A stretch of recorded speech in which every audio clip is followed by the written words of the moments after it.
हाँ जी अगले fractional part function में ये एक और फंक्शन मैंने आपको पिछली टर्म पे बताया था कि फ्रैक्शनल पार्ट फंक्शन क्या होता है। फ्रैक्शनल पार्ट फंक्शन होता है x minus greatest integer of x, ठीक है। लिख लो defined fractional part of x लिखा हुआ ये, ठीक है, x minus greatest integer of x, ठीक है ना, ये फंक्शन होता है। और आपको ये भी समझाया था कि फ्रैक्शनल पार्ट का रेंज कितना होता है, 0 से 1 होता है। डोमेन रेंज एंड ग्राफ देखते हैं ना, अपने को ग्रेटेस्ट इंटीजर समझ में आता है तो अपने को क्या फ्रैक्शनल पार्ट भी समझ में आता है, ठीक है, सब आता है। तो डोमेन है ना, डोमेन रेंज और ग्राफ, ये तो फ्रैक्शनल पार्ट ऑफ एक्स लिखा हुआ है, ठीक है। ये भी बताया था आपको क्या है, x minus greatest integer of x, ठीक है। तो अब आप ये चेक करते जाओ अलग अलग इंटरवल में ग्रेटेस्ट इंटीजर का वैल्यू क्या क्या आता जाएगा। फॉर एग्जाम्पल अगर मान लो एक्स का वैल्यू जो है 0 से 1 है, तो 0 से 1 के लिए ग्रेटेस्ट इंटीजर कितना आता है, 0, ठीक है ना। तो फ्रैक्शनल पार्ट जो है क्या बन के आ जाएगा, एक्स बन के आ जाएगा। अगर एक्स का वैल्यू मान लो है 1 से लेकर के 2, तो ये ग्रेटेस्ट इंटीजर आ जाता है 1, तो ये आ जाएगा एक्स माइनस 1। तो और अगर x मान लो दे रखा है 2 से लेकर के 3, तो 2 से 3 का ग्रेटेस्ट इंटीजर आ जाएगा 2, x माइनस 2 ना। आप ऐसे रिलेट करते हुए चलो 0 0 1 1 2 2, ठीक है सब।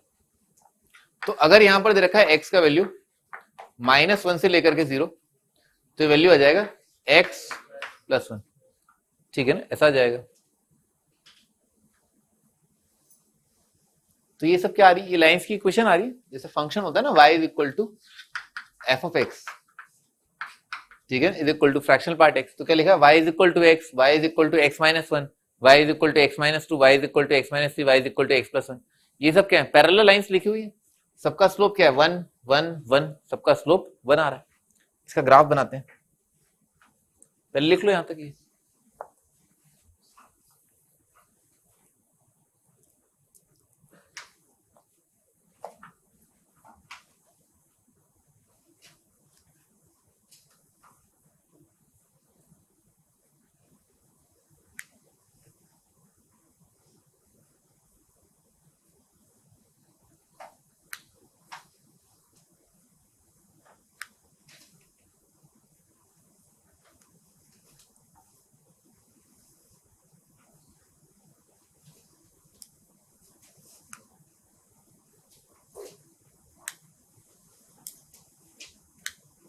आगे बढ़ते हैं, बनाते हैं इसका ग्राफ बनाते हैं।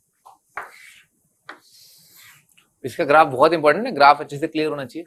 Line y is equal to x कब आ रहा है, जब x का वैल्यू केवल 0 से 1 है। x का वैल्यू 0 कहां होता है, y एक्सिस पर। x इक्वल टू 1 कहां होगा, यहाँ पर है ना।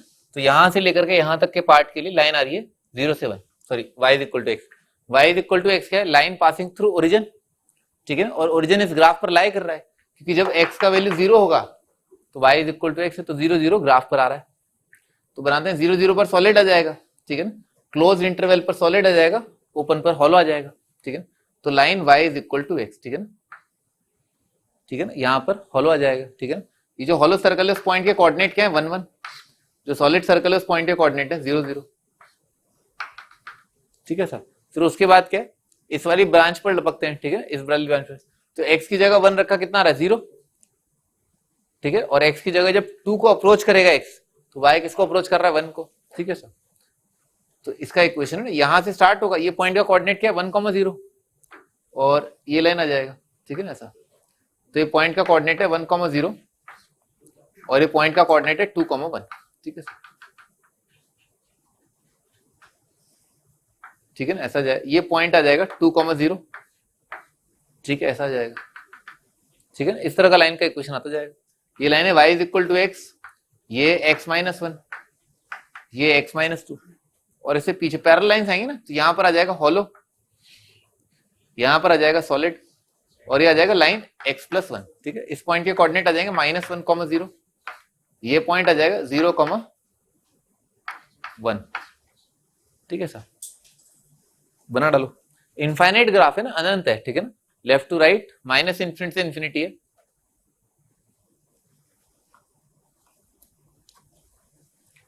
भाई अगर हॉलो सर्कल जोड़ दे ना, हॉलो सर्कल अगर जोड़ दे तो एक हॉरिजॉन्टल लाइन आएगी, उसका इक्वेशन क्या है, y इज इक्वल टू 1। और जो सॉलिड सर्कल अपन जोड़ दें तो लाइन आएगा y इज इक्वल टू 0, ठीक है सर। पूरा ग्राफ जो है दो हॉरिजॉन्टल लाइंस के बीच में कैद किया जा सकता है, ठीक है ना, कन्फाइंड है, ठीक है ना। इस चीज को बोलते हैं बाउंडेड, ठीक है ना। घेर लिया ना, जैसे घेरना, घेरना आपको आता ही है, ठीक है ना। ठीक है। ग्राफ को अगर आपने दो लाइंस के बीच में घेर लिया, इसका मतलब क्या है, ग्राफ इज बाउंडेड या फंक्शन इज बाउंडेड। ठीक है, लिख लो function is bounded, bounded function है।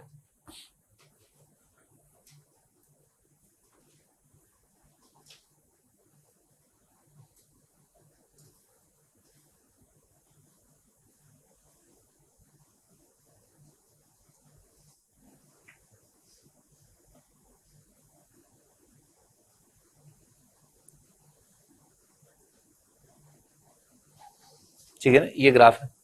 अच्छा, रेंज की बात करते हैं तो रेंज ऐसे ही दिख रहा है। तो वाई कोऑर्डिनेट कहां से कहां तक है, 0 से लेकर के 1 पर ओपन आ जाएगा। ठीक है सर, यहीं से दिख रहा है हर बार क्या है, वाई कोऑर्डिनेट 0 से बना रहे हैं।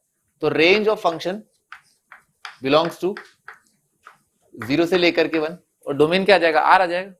ये रिलेशन से पता चल रहा है। ठीक है, इस वाले रिलेशन से कि डोमेन जो है वो आर है, क्योंकि हर एक का ग्रेटेस्ट इंटीजर डिफाइंड तो हर एक का फ्रैक्शनल पार्ट डिफाइंड, और डोमेन ऑफ फंक्शन जो है वो आर है, ऑल रियल। ठीक है सर, भाई ओरिजिन के आसपास की 3 लाइंस की इक्वेशन जरूर याद रखना। ठीक है ना, जरूर।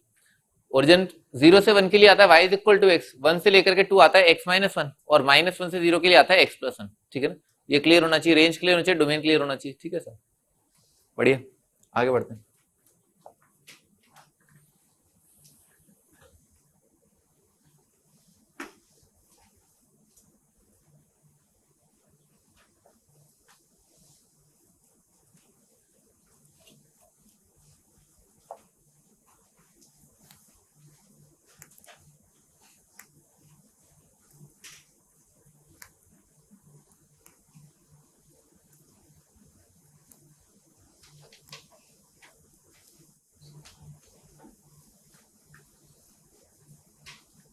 अरे कितना लिखोगे, क्या क्या लिखोगे हैं, कब से लिखे जा रहे हो, तुम्हारी बात कर रहा हूँ। शाज लिखो लिखो, अब लिख रहे हो तो लिखो।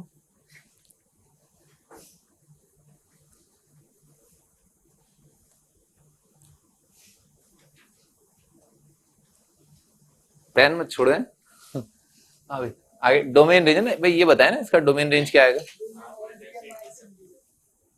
शाबाश, और रेंज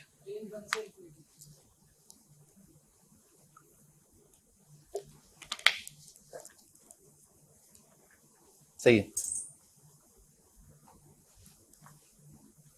भाई। डोमेन का कंडीशन क्या आएगा, ये वाला नंबर है ना, आउटपुट, फ्रैक्शनल पार्ट का आउटपुट तो क्या होता है, रियल होता है। तो 1 अपॉन रियल क्या हर बार डिफाइंड है, बस रियल 0 नहीं होना चाहिए। तो डोमेन की कंडीशन क्या आएगी कि ये वाला आइटम जो है वो 0 नहीं होना चाहिए। और फ्रैक्शनल पार्ट 0 कहां पर हो रहा है, दिख रहा है भाई, इंटीजर पर 0 आ रहा है ना, 1 पर 0 का फ्रैक्शनल पार्ट 0, 1 का फ्रैक्शनल पार्ट 0, 2 का। तो इसका आंसर आ जाएगा ऑल रियल एक्सेप्ट इंटीजर। ठीक है, r माइनस आई, ये डोमेन आ गया। अच्छा, रेंज के लिए क्या करेंगे, इसका आउटपुट क्या होता है, फ्रैक्शनल पार्ट का आउटपुट होता है 0 से लेकर के 1, पर 0 तो हम आने ही नहीं देंगे, क्योंकि 0 1 अपॉन 0 क्या डिफाइंड नहीं होगा। तो हम क्या क्या आने देंगे, हम ये आने देंगे। ठीक है ना, 0 से लेकर के 1, ठीक है ना, ये आने देंगे। ये क्या लिखा हुआ है, 0 पॉजिटिव लिखा हुआ है। ठीक है ना, 0 से जस्ट ज्यादा। 0 पॉजिटिव का रेसिप्रोकल क्या जाएगा, इनफाइनाइट, और 1 का रेसिप्रोकल क्या जाएगा, 1। तो अपने को क्या 1 से लेकर के इनफाइनाइट जो आउटपुट के रूप में मिल जाएगा। ठीक है, 1 का रेसिप्रोकल 1, 0 का रेसिप्रोकल पॉजिटिव, 0 का रेसिप्रोकल इनफाइनाइट।